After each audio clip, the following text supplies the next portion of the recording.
আমরা ম্যাচটা হারলাম আহালেপকের বিরুদ্ধে, হারার মতনই খেলেছি। জেসন কামিন্সকে রেখে, জেমি ম্যাকলারেনকে ফ্রন্টে রেখে, রাইট উইংয়ে কিয়ান নাসিরিকে রেখে, লেফট উইংয়ে লিস্টন কোলাসোকে রেখে ম্যাচটা নামানো যেত না?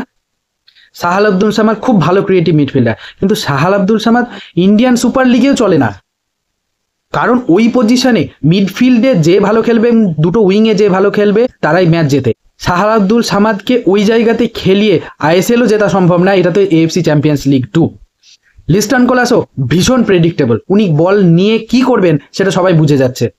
2 নম্বর ব্যাপার, ছটা প্লেয়ার আমরা একটা টিমে খেলাতে পারছি না। হ্যাঁ, সাউথ এশিয়ার এত বড় একটা বিগ বাজেটের টিম, এরকম অবস্থা আমাদের।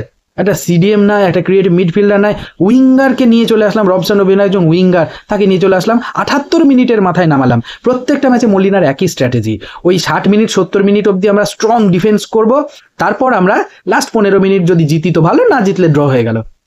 এইভাবে মলিনাও বেশি দিন টিকবেন বলে মনে হয় না।